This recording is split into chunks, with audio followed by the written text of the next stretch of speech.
I've experienced a lot of the similar things, right? When you had that video of the woman saying the audience wouldn't care about that. Why should we report on Bitcoin? The audience is not going to care about that. I'm like, I know exactly what they're saying. And then when I thought it was interesting too, because there's two sides to this. You mentioned that they're just interested in the executive's opinion. And that's also bad.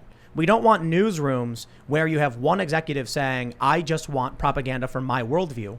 And we also don't want a newsroom that says, just feed the peasants whatever confirmation bias you can give them.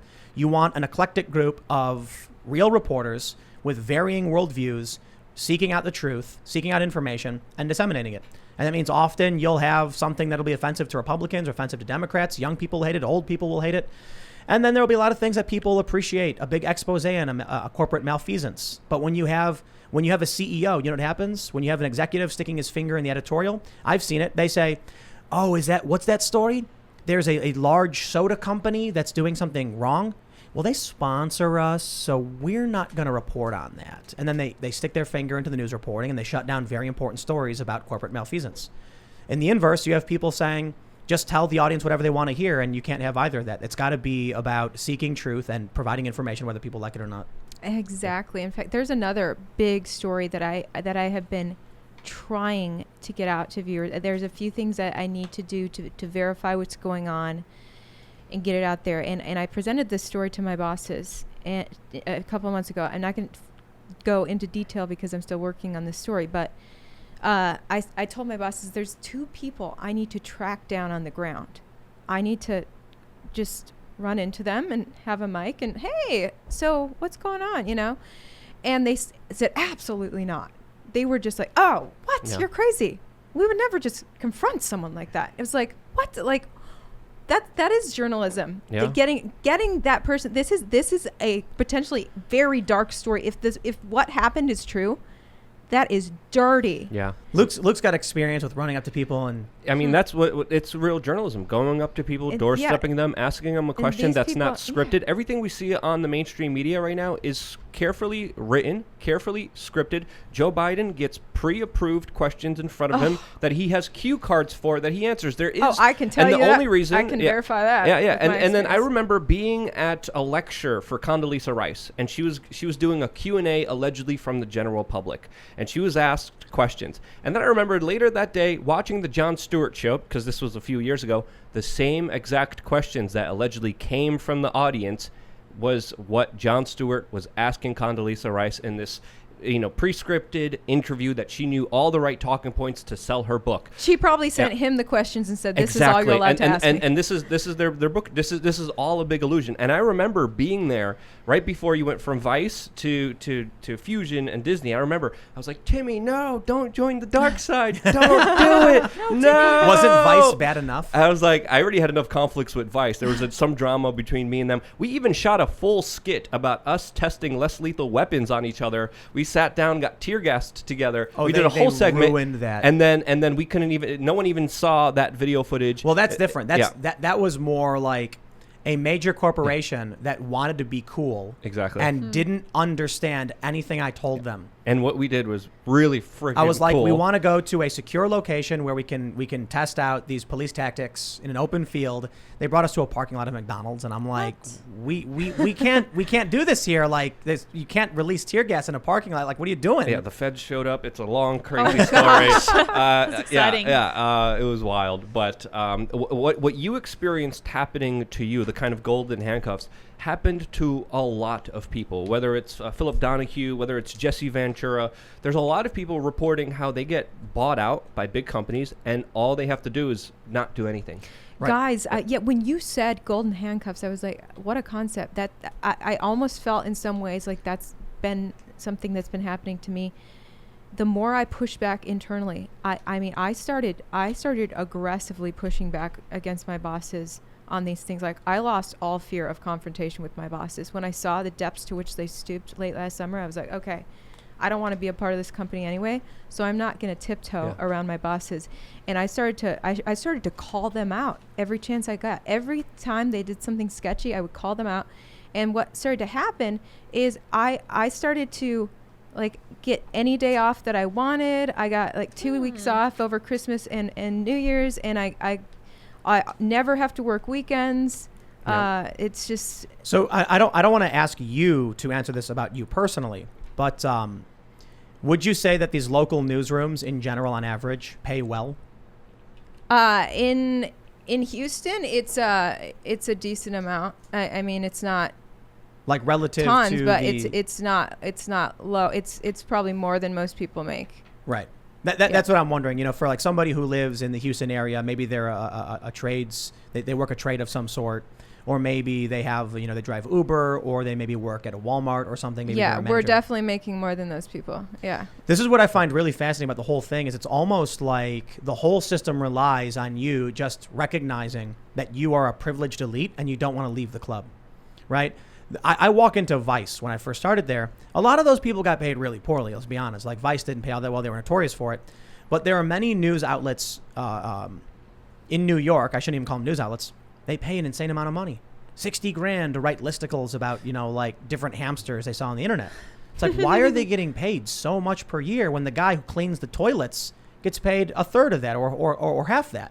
Why is it that the guy who has to wait around in the sewer is getting paid less than the person who's fresh out of college with no experience writing trash for the internet?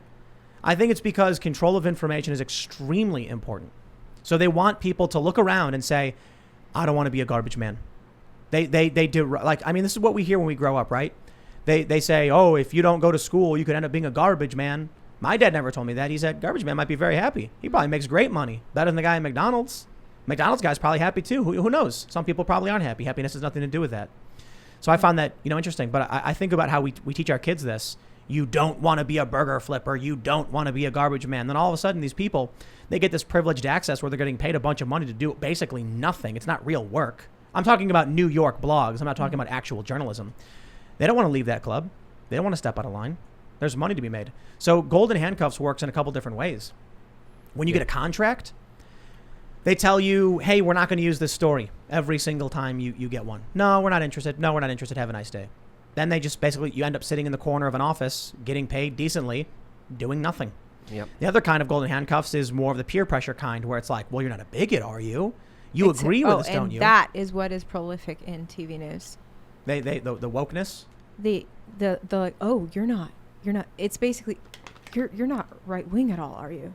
Yeah, that was a slightly right leaning pitch there. You pitched a story that, what are your views? You know, and everyone in news is terrified to ever be thought to possibly lean to the right. You have to be leaning to the left, which is so sad. You shouldn't be leaning anywhere. You should be just looking for the facts, period. Yeah. But in looking for what the audience has questions about, we as journalists have more access to the audience than ever before.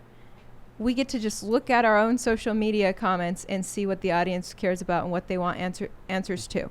And what I saw at Fox is an audience screaming in the comment section. So frustrated. The Fox 26 viewers were so disgusted with Fox 26. Yeah. And their questions were what I started pitching in the meetings, in our morning editorial meetings, and I watched the pitches get shot down. But isn't it weird then when you had that supervisor say that, you know, the 5 p.m. slot doesn't make sense to talk about Bitcoin because the people who watched aren't interested in it? If it's weird that they're kind of doing both things. Like, oh, we know our audience won't like the story, we won't do it. Meanwhile, you actually have people on your social media saying, hey, we'd like to know more about this. Yeah. Oh, we're not going to do that either, right? Seems more like it was an excuse for them to pick and choose what stories they want to promote. Of course they didn't want to promote Bitcoin. Bitcoin gives regular people a way out. So I'll put it this way. I am not a financial advisor. Do not take this to be financial advice, and I'm just going to tell you about my opinions. If you put money in a savings account, when I put money in a savings account, inflation devalues my currency. My ability to buy things diminishes over time because of the way the Federal Reserve prints money. When I put my money in Bitcoin, the value of the Bitcoin went up and my purchasing power actually increased. Teaching poor people that they could find a way out, I have to imagine a lot of elites and rich people don't like the idea that poor people can escape the system they've created. Yeah, it's incredible. You know, I just discovered Bitcoin in November and made some nice money from it. November? Yeah. That was a good time. Yeah. So it was at around 13,000 or so, and then and now it's at 40. And all the naysayers and all these outlets keep wanting to say, oh no, it was at 65 and now it fell, so it's bad. And I'm just like, yeah, look, man, if someone gave me $1 right now, would I put it in a savings account or would I put it in Bitcoin? Because me personally, my personal opinion, not financial advice, is that dollar is going to retain its value or increase.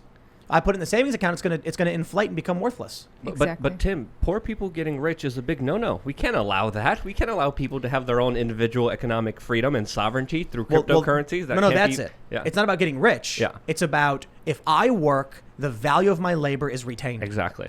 And I totally agree with you, and that's why we have seen such concerted efforts throughout the years. I've been hearing them ever since Bitcoin went from 400 to 200, ever since it went from 2,000 to 800. It's always Bitcoin is over, it's collapsing, it's never going to become a thing, it's horrible for the world, it's causing pollution. Meanwhile, look at the carbon created by the military-industrial complex. Look at the carbon created by gold mining, and it's way higher than Bitcoin. I previously just put out a chart on my Twitter account showing the exact amount of CO2 caused by all these other alternatives, and Bitcoin is all the way down there, very low. But yet again, Elizabeth Warren is the one campaigning a huge war against Bitcoin, trying to, of course, control it, regulate it, and of course make sure that people can't enrich themselves some way or keep their money some way through the larger financial crimes that are happening against the public right now. Thanks for checking out this clip from the Timcast IRL podcast. If you want to see the full show, come back to this channel, youtube.com/TimcastIRL, Monday through Friday at 8 p.m., where you can leave comments and super chat, and we actually will read your comments on the show. Don't forget to like, share, subscribe, and if you want exclusive members-only content, segments you can't get anywhere else, go to timcast.com, become a member, and we even have full bonus episodes. Thanks for hanging out, and we'll see you all next time.